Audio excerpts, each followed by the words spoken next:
Welcome to the NK News podcast, recorded here in Seoul on the afternoon of Friday, October 21st, 2022. And my in-studio guest today is Halin Han, senior researcher at the Korea Institute for Economic Policy, or KIEP, or KEEP, if you want to pronounce it that way.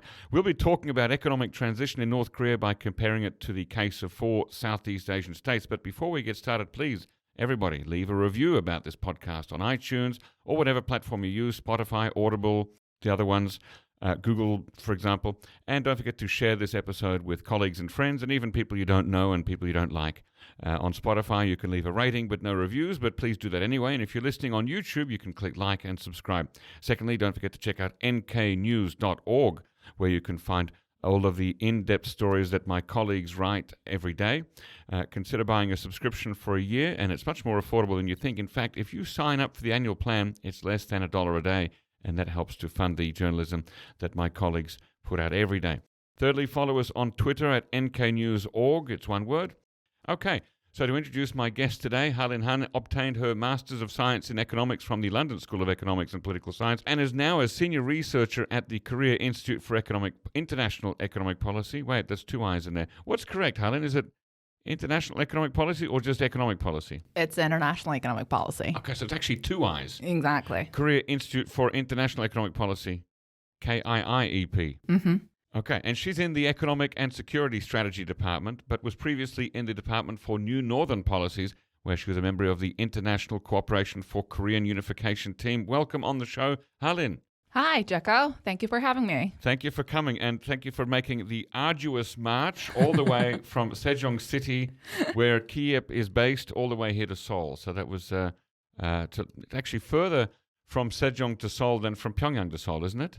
I guess so, yeah. It could be. Okay. All right, well, let's start by telling our listeners a little bit about what KIEP is and what it does. So KIEP, like it is stated, like the Korea Institute for International Economic Policy, is a government-funded think tank based in Sejong. It is devoted to building some policy issues regarding the international economic policies.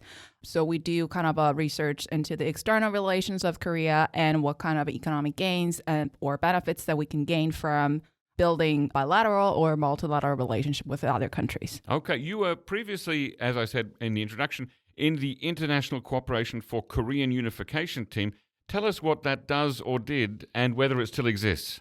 Oh, yeah. Let me clarify it. I'm still in the International Cooperation for Korean Unification team. The team has never gone missing. Okay. It's there. It's just the department that it belongs to has changed. From New Northern Policies to the economic security and strategy. Exactly. Okay. So the team has been there since 2014 when there was a statement that unification can bring a lot of fortune to South Korea. Oh, that was under then President Park Geun-hye. Exactly. So this team was established at that time, and since then we've been researching the external relations and the economic situations of the North and what kind of the policies that South Korea has to build against North Korea. Not necessarily against North Korea or in relation to North Korea? In relation to North Korea, yes. Okay, so it's not necessarily opposed to. It's not opposed to. Yeah, that was a poor choice of my word. Okay. Okay, and your team has done a lot of different interesting research projects on many different areas that look at North Korea. So can you give us just a taste of some of the things that you've looked at? So it basically started with something that everybody can have access to, like for instance, like the trade with China, what kind of external relations that North Korea has had since its establishment. So like Russia, China, and what kind of relationship did it have, like with Japan or the United States so far. And then it kind of developed into more sophisticated ones. Like what we're doing at the moment is not just looking into the trade with the North Korea, but also we're looking into health issues regarding the COVID and some sort of a strategist to grapple with the climate change issues. Climate change, okay. Yeah, climate change issues. Wow. And what else? External debt or North Korea's debt you've done. Exactly. That's what I've done. I always forget that I've done it. But that's a big topic, right? It is a big topic. Because that is something that, if you're an international investor and you're thinking about investing in a place, how a country deals with and repays or doesn't repay its debt could be something that could affect your investment choices. Absolutely. Yeah. That would affect the foreign investment as well, yeah. Okay, and so how are the outcome of the research project supposed to be used? Are they purely theoretical, or do they provide practical advice to policy planners and so on? It's definitely not purely theoretical. It's kind of based on a thin layer of the information that we can have access to. Mm-hmm. So it's not really theoretical. It's mostly done by the request, sometimes by the request of the government, or sometimes we just suggest that there are some things that we have found or discovered from North Korea's situation that you might use it as very useful for your building when you build the policy regarding North Korea. Now, researching anything related to the North Korean economy or anything related to North Korea is very difficult because it's an opaque system. It's not a lot of transparency. Notoriously, or famously, I should say, the Bank of Korea every year provides some statistics on how the North Korean economy has grown or shrunk or flatlined. And people always wonder, where do they get their figures from? How do they do? So can you tell us a little bit about the difficulty of researching North Korea and how you do it? Yeah, so you pointed it right. So it's all about the estimation. Is how much accurately we can get to the full scale estimation. So, like you said, the Bank of Korea estimates the growth rate of North Korea every year based upon the methodologies that South Korea uses. But the thing is, what North Korea discloses in regards to their growth is whether they kind of increase their budget by how much percent compared to the previous year, and not the exact amount of the number. So it's all about the guesses. So all we can get is the rate or growth rate, and it's also estimated based upon the methodologies of the South Korea, as like you said, and like you pointed out, the North Korea has a very different economic system than South Korea. So guess game. Okay. That leads me to a very important question. How would you describe the North Korean economic system? What kind of system is running in North Korea? Is it purely state capitalism? Is it socialism? What really is it? I can't really, pick a word to describe North Korea's system. South Korea, well, it's a capitalist country, but sometimes we have some sort of a redistributing system as well, which cannot be explained purely by the idea of the capitalism. So North Korea, I would say North Korean system. It's a North Korean style. So is it like anything anywhere else in the world? I don't think so.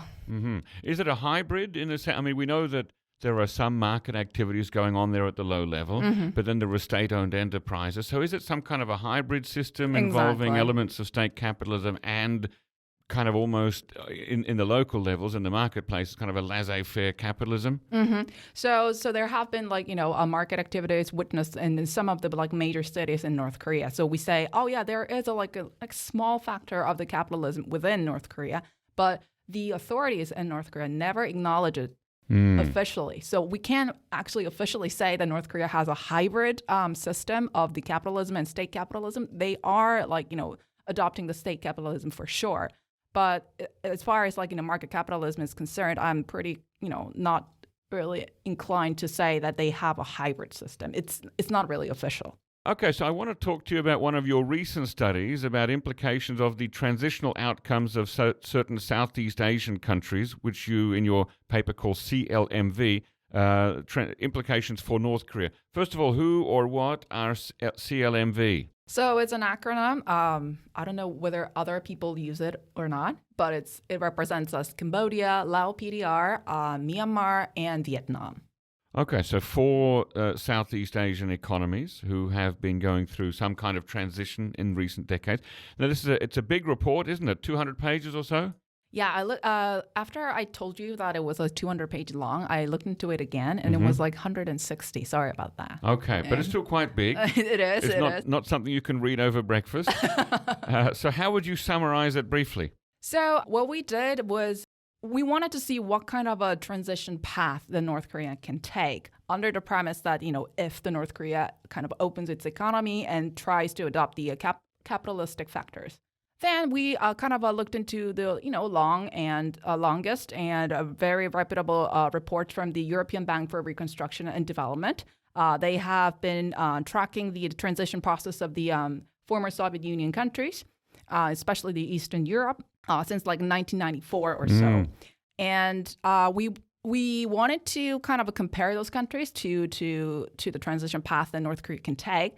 But then we realized that there was a huge difference in terms of transition that North Korea would go should they open its economy.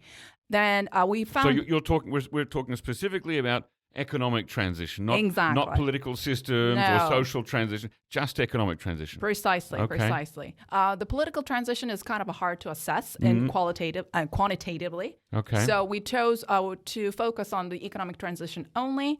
And besides, the North Korea specifically stated that they don't want any regime change. They wanted some stability in their regime. So there wouldn't be any political change at all in the course of the transition path. Okay. So we realized that Eastern European countries are not going to be an epitome of North Korean transition. So we looked into other countries who went through the transition but had adopted some sort of similarities that North Korea can adopt, which were Southeast Asian countries, which were affected by the Chinese state capitalism somehow. And their income status was, they're higher than North Korea, obviously, but quite similar, and they are still least developing countries, and some of them just got out of the least developing country status. Mm-hmm. So we thought it would be a good comparison for North Korea. Okay, and you mentioned Chinese state capitalism, that they're all somehow influenced by that. Can you tell a little bit more about that? What is the influence of Chinese state capitalism on the economies of these four countries? So the transition that we witnessed in the Eastern Europe was pretty quick. It was like a big bang, and it was one time, one shock, one natural experiment, and it happened all of a sudden. All the transition in the economic sectors like privatization, like macroeconomic stability, foreign direct investment, were moved to the capitalistic elements. Mm-hmm. But in terms of state capitalism, China did the transition as well in the economic sector, and they started in 1978. And the process was very gradual and slow compared to those in the Eastern Europe. So the CLMV went through the transition, and they had a similar pattern of the transition like China did. And because of the geographical proximity to China, they had adopted, I think, we believe. It's not confirmed, but we believe that some of the factors that the CLMV had adopted look very similar to those that China had gone through in the past. Okay, and in doing this research with regard to North Korea, is there the premise there that North Korea is somehow similar to Cambodia, Laos, Myanmar, and Vietnam, economically speaking? I'm sorry, come again? So, talking economically, is your paper based on the premise that North Korea is somehow similar to those four countries? Yes. We're doing under the premise that the North Korea has a similar economic preconditions, I would say. Okay. Yeah. Now, those four countries that we mentioned, the China, Laos, Myanmar, and Vietnam, they've all had quite different experiences. So, is it actually possible to make comparisons? Yes, that's a very good question. It was an arduous job to make sure that we're making sure that all those four countries are in the same line, same start line. And besides, this research was conducted during the COVID time, at the very beginning of the COVID spread, which was 2020. Mm-hmm. But this idea of the research was built in 2019. What we were thinking was if we can find the data, we can go straight to those four countries and ask those experts and get some data on there, because it's a developing country. Some of the data are not digitized and they're not shared in English. They're sometimes in their original language only, and some of the data are accessible to the national to their nationals only. But due to the travel restrictions, we were not able to obtain the data. So I emailed, made some phone calls to the experts within those four countries and tried to gather the data and made sure that we have the same data sources as much as we can. Yeah. Right. Now, so let's go into that a bit.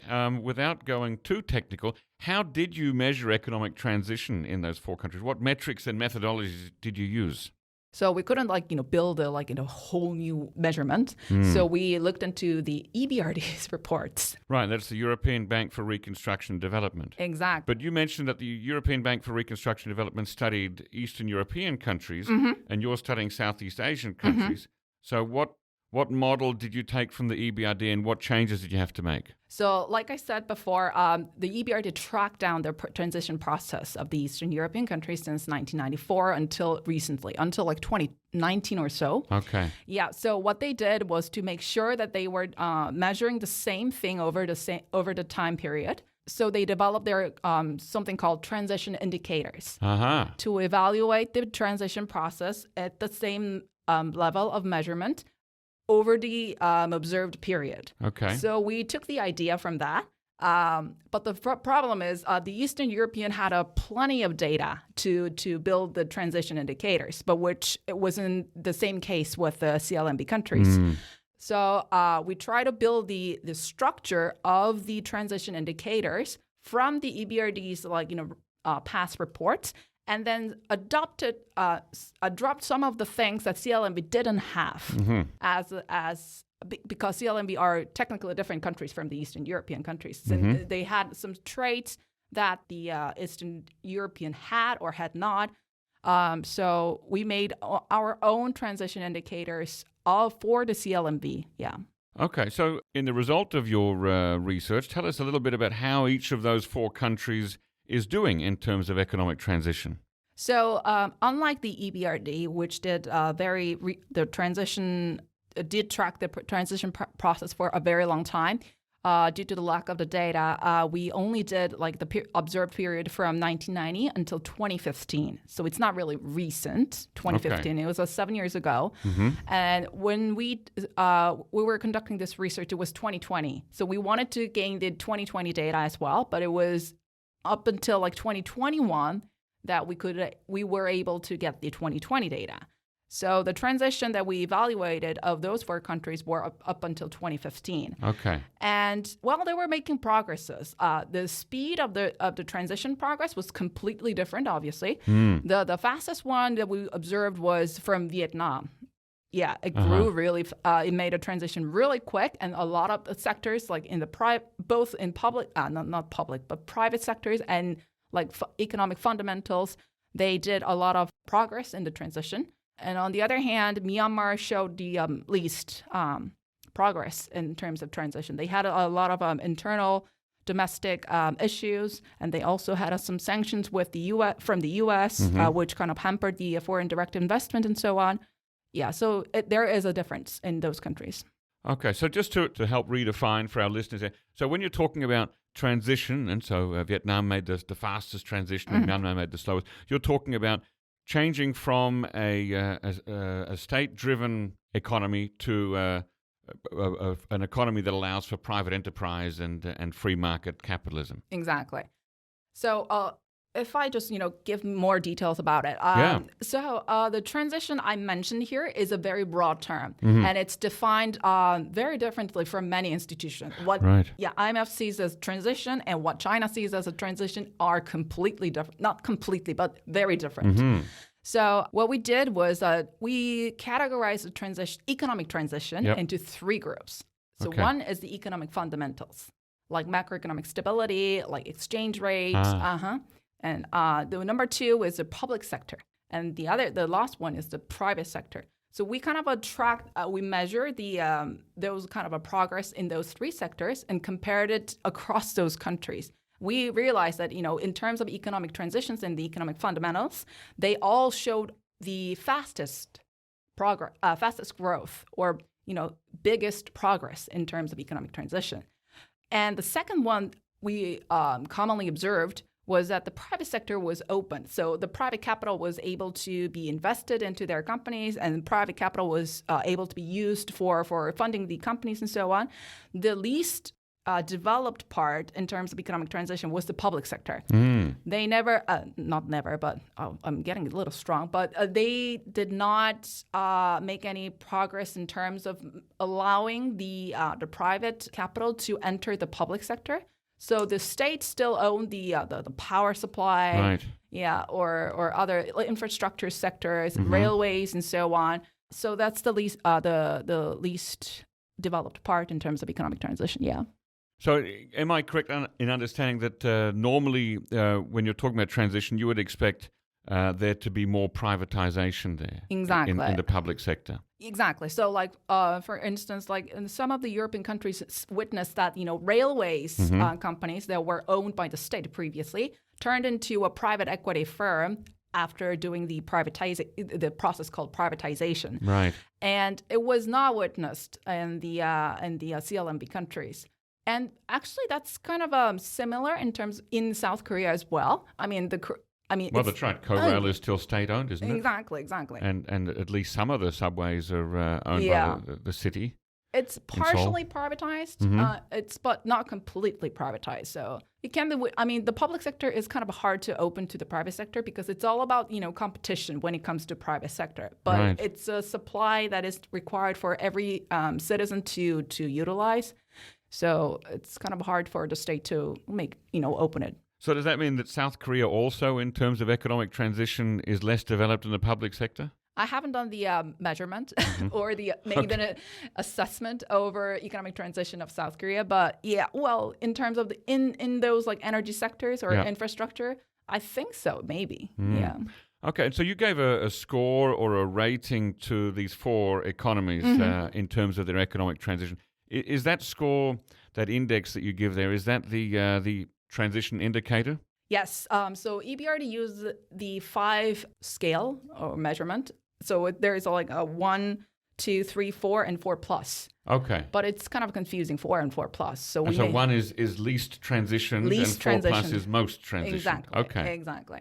But we switched the 4 plus to 5 to make sure that it's kind of to make it clear. Yeah. Okay. And so do you know off the top of your head, because I know you don't have your report open here, but do you know off the top of your head approximately what the scores of those 4 economies were? So it depends. So we kind of categorize the transition not just into 3 sectors, like I said before, but also within those economic fundamentals and not within the economic fundamentals. So like I said at the very beginning of the podcast, we were...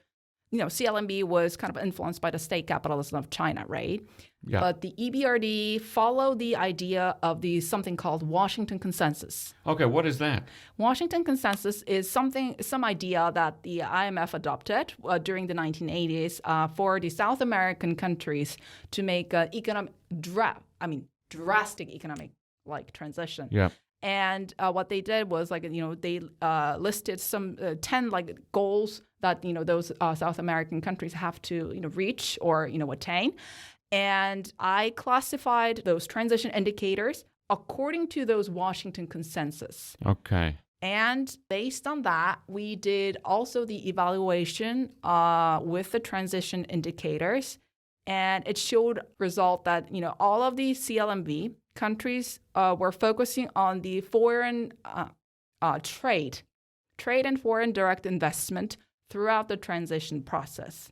When it comes to distribution of the public resources or labor productivity, it was the least developed in terms of making the transition progress.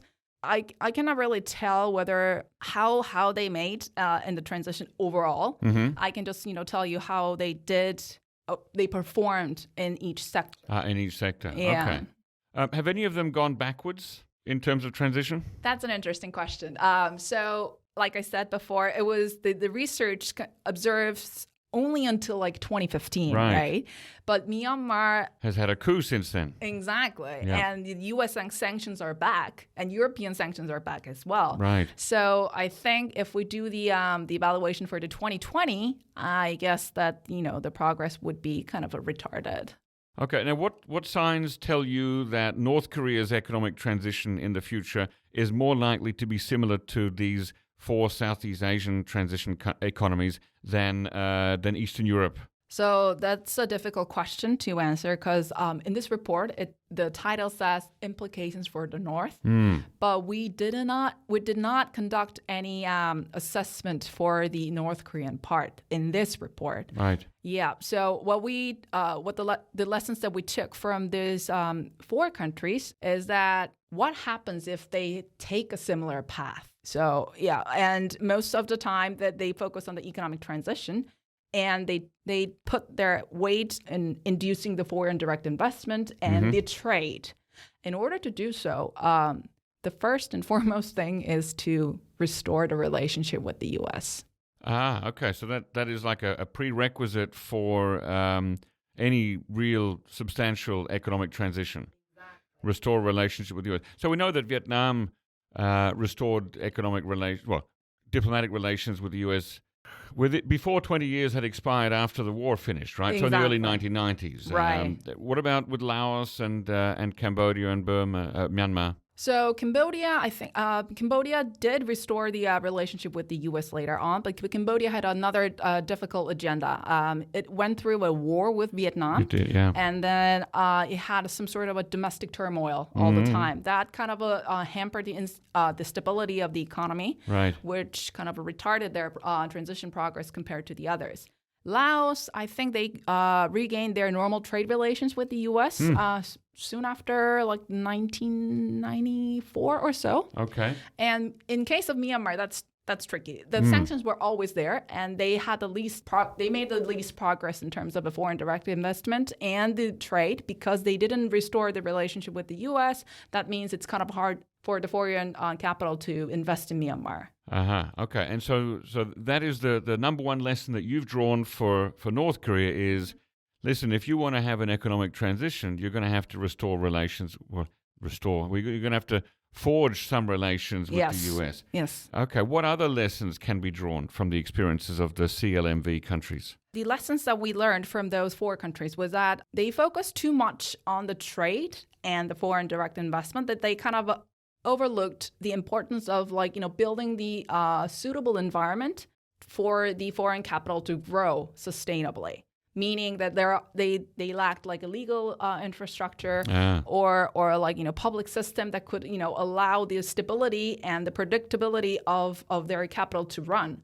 And I think it's important that they should be able to focus both on building the suitable environment and at the same time try to induce the foreign direct investment. But like I said, it's about economic resource allocation. If you have a limited amount of the resource and you have only one energy to focus on, then sometimes it's kind of easy to overlook the difficult part, which is building the foundation, the investment environment. Yes. Now, when you say trade, which you've mentioned a few times, are you referring mainly to an export-focused?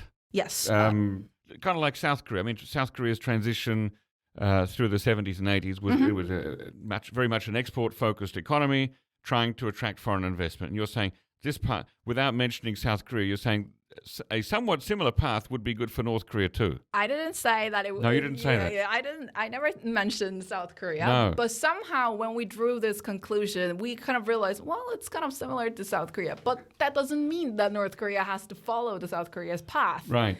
I'm just saying what we wanted to say through this research was that, there are a lot of cases in this world, and but not many countries who went through the transition, right? Right. And some of those, we investigated into those, some of the countries, and then we were we drew some, similarities, like common factors. Yep. So you can refer to. So good relation with the U.S., export-focused, attracting investment, and building, as you say, the difficult part, building a stable environment that helps to attract and keep investment there. Sure. Is there anything else that we've missed there in terms of lessons that we can draw from the CLMV countries? CLMV countries.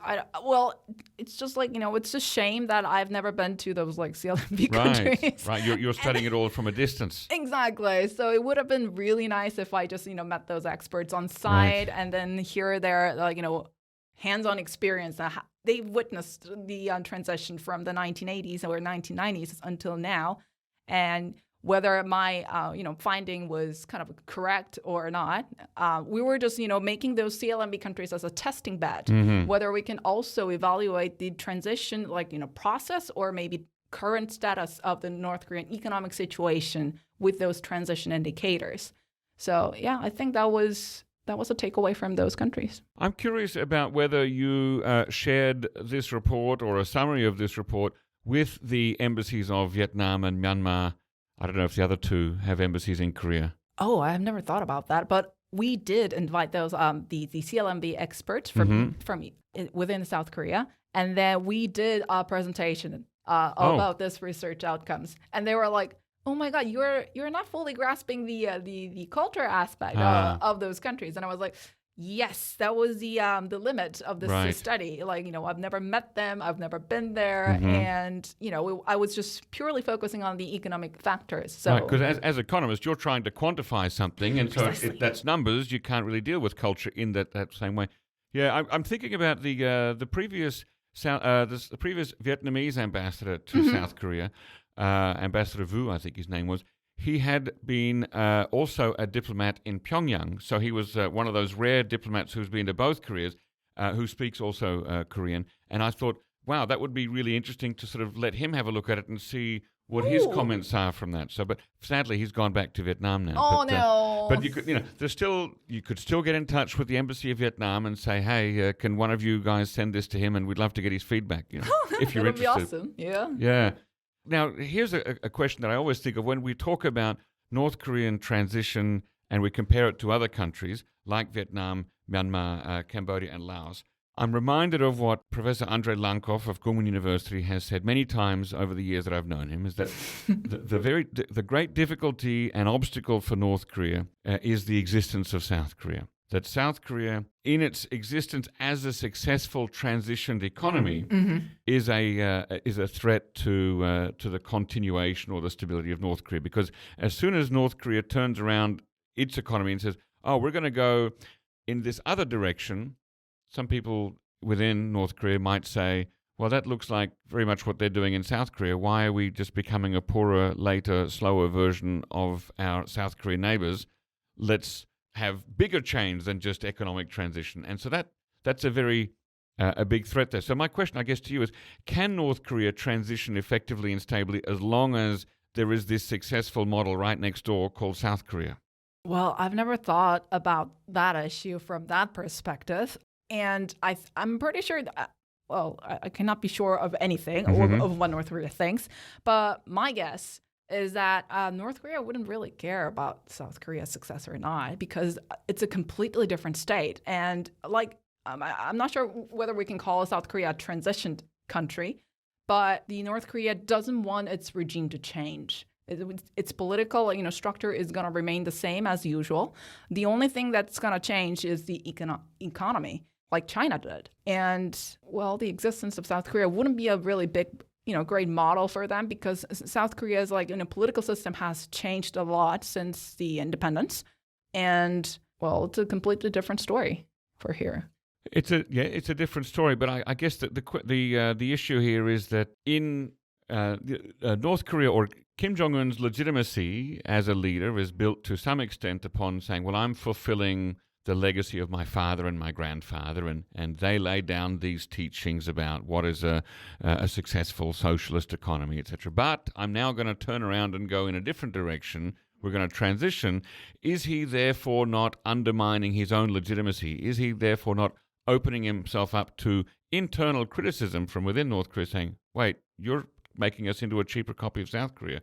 In that, why do we stay separate? Why don't we just join South Korea and do what they're doing and be much faster? Well, that's pretty difficult to answer, because though there might be an internal criticism when they start to open their economy, but I guess it's gonna be in a very limited way, like they have always done, like opening doors to certain countries like China, Russia, and others, some African countries and so on.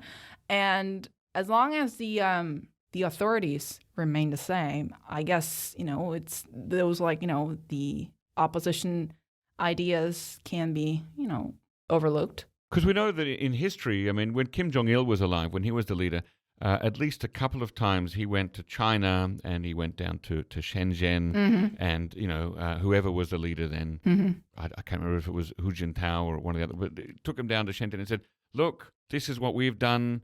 You can do that too. And Kim Jong-il kind of said, nah, not really interested in that so much. And then Kim Jong-un, of course, famously walked around Singapore and, this could be like Pyongyang. But we don't really see any signs that North Korea is interested in a systemic reform of its economy. It's interested in tinkering a little bit at the edges, but it doesn't seem to be interested in a systemic reform. And I'm wondering, why do you think that is? What is it that's holding North Korea back from saying, oh, we could be like Vietnam, or we could be like China, or we could be like even Singapore if they wanted to? What's holding them back? They don't want to be, maybe. Yes, and down, why? deep down in their heart, all they want is keep their regime and keep their the government as it is now, and the economic economic growth, or switching from North Korea right now to the future version of like Singapore or Shenzhen isn't really a top priority for them. It can be done only if their government is safely protected and remain. Okay. Going back to your report here, did you find in your research that it's more efficient to try to change the whole system all at once, or to sort of focus on liberalizing and privatizing certain areas first? Well, I didn't make any comparison between which one is better, and making a transition at once or making a slow progress. It depends on the country situation.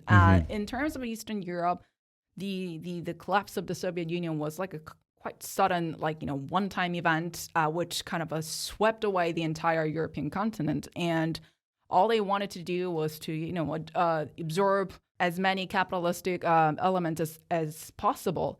But in case of CLMV, they didn't really have the direct impact of the collapse of the Soviet Union. They did have a transition because, time passed away and they wanted to make a change. They realized the need for the change. And, well, I cannot really compare which one is better or not. I'm just, making a comparison. Yeah, there was a one-time big event, collapse of the Soviet Union in Eastern European. That's why they had a, one-time big shock. And in terms of CLMV's transition, it's a whole different story because it's on the other side of the globe. And, it's a different country. And their, biggest, their biggest, neighbor is China, not Russia. So it's a different story. But if you were to give any advice to North Korean economic planners, would you say, change the whole thing at once, or do little bits and then build it up over time? Yeah. What I wanted to give North Korea advice from this research is to make sure that, you go over the examples of the CLMV instead of Eastern Europe. Yes. Well, you don't want a sudden big change in the system as a whole. You definitely want to make some changes and see the outcome of it and see whether other, sectors can adopt those outcomes or not. So, take a look at what happened to the CLMV and take as much as you can from each of the country. You don't have to follow a single, country's example because, well, each country had its own history and each country had its own merit. So it's a whole different story. Just, have a look and, you choose your own path. How long do you think the transition of North Korea's economy would take if the government in Pyongyang were to announce it tomorrow? So based on our research, it's going to take at least 25 years. 25 years. At least 20, yeah. Right. Okay, so it sounds like in all of this advice that you're giving North Korea options to transition its economy without having to have a government change or a regime change. Would that be correct? Well, no. Without systemic change within the regime. Right, because you mentioned earlier that the Kim family, the top people, the elites of North Korea, they're interested in maintaining the stability of their political system, and that here might be some ways these Cambodia, Laos, Myanmar, Vietnam might offer some ways of transitioning the economy without necessarily having political change. Sorry, could you repeat that question? Yeah, it wasn't really a question, was it? So it seems like this report is suggesting to North Korea that by looking at the four examples of Cambodia, Laos, Myanmar, and Vietnam, that here are some possible ways that North Korea could transition its economy without changing its political system. Yes. Is that an accurate summary? Well, a slight clarification is that it's not really for North Korea. This research was not, built and designed for North Korea. Oh. They can take some of the lessons out of it, but it was built and designed for our government, for the South Korean government. So, if the North Korea takes the transition path and learns some of the lessons from those four countries, Yep. and they might take some lessons and they might, follow their path, what are we going to do? So what can South Korea do, or what should we do to prepare for like what transition or changes in North Korean economy? What are we gonna do? That's the key takeaway from the research. Okay. So in the ideal world, is this report that you put together, you and your colleagues, 160 pages, is this something that economic planners in North Korea should read and get some ideas from? Or is it something that you think would only make them worried and perhaps go in the opposite direction?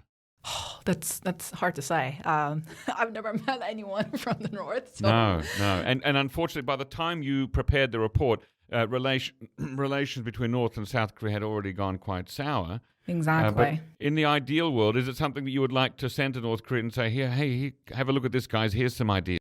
Well, based on the recent letters that were open to the public between the former President Trump and the President Kim, I don't know. I don't think the North Korea would be interested in taking any advice from the South.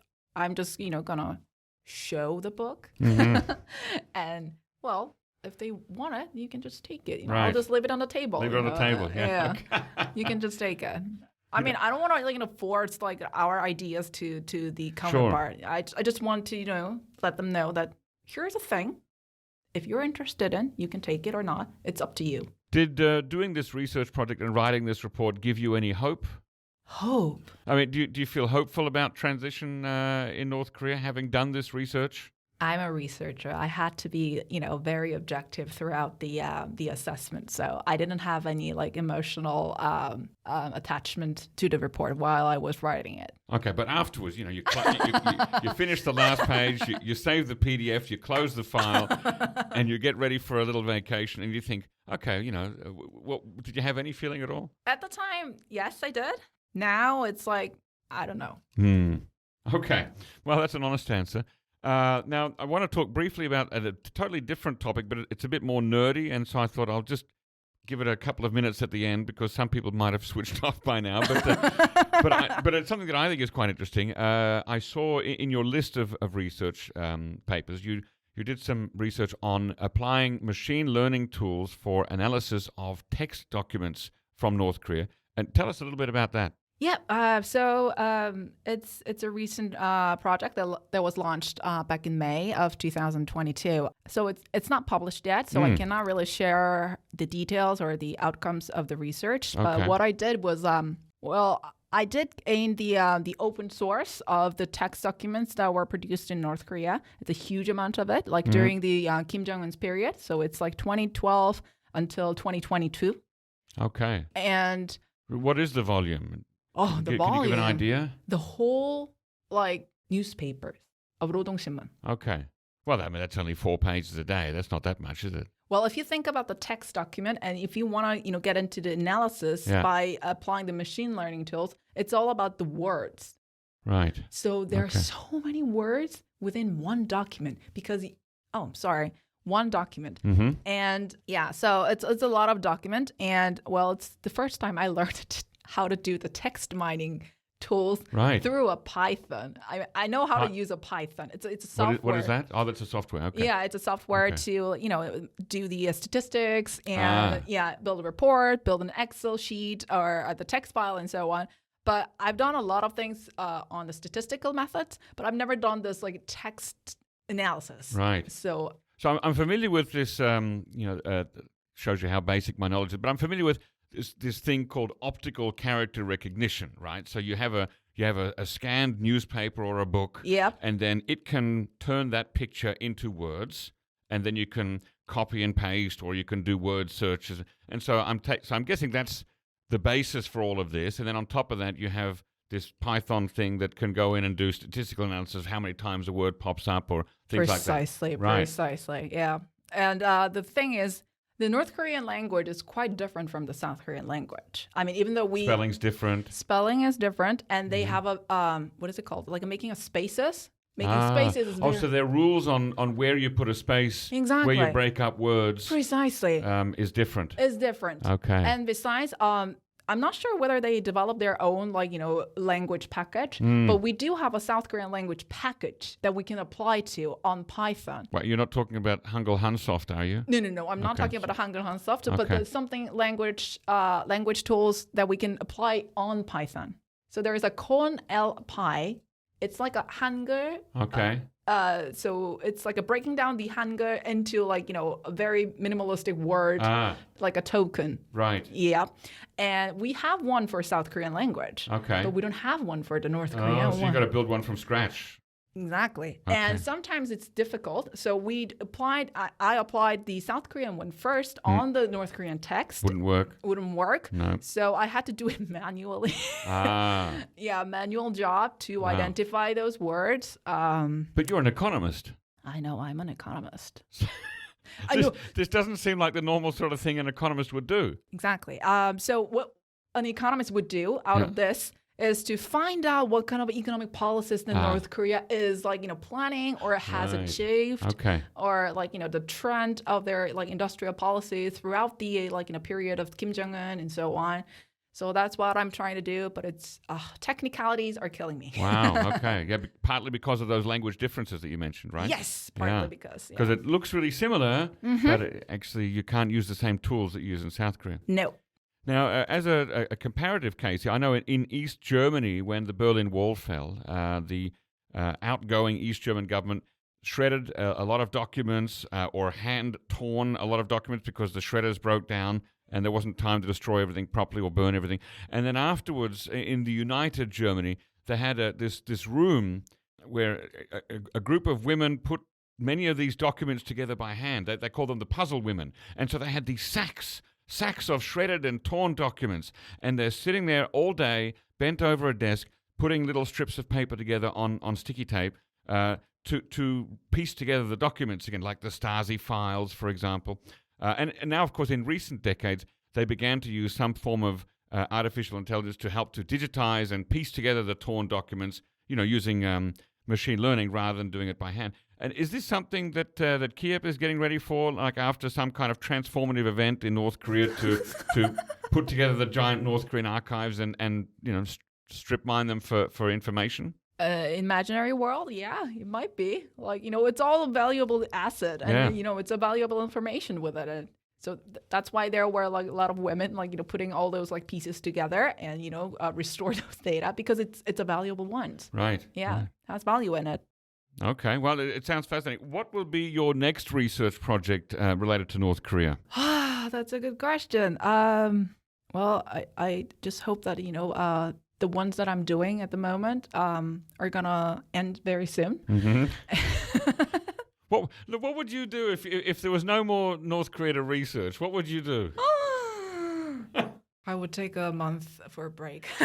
Well, yeah, but eventually you got to come back to work again. Exactly. What do I want to do? I haven't really put a thought about it. Okay, well, we hope that you'll continue to study North Korea for many years and share your research results with the world. We hope to have you on the NK News podcast again next year to talk about more of your research. Thank you very much for coming on the show, Halin Han. Thank you for having me again. Thank you very much. Ladies and gentlemen, if you already have an NK News subscription, take a look at our NK Pro platform, which offers unparalleled services that specifically cater to the needs of professionals who monitor developments on the Korean Peninsula. You can inquire about access and a free trial membership by writing an email to membership@nknews.org today or tomorrow. Also, if you have any feedback or questions or guest recommendations, please send them to podcast@nknews.org. Our thanks, as always, go to Brian Betts and Arius Dare for facilitating this episode, and to Gabby Magnuson, our post-recording producer genius. Thanks again, and listen next time.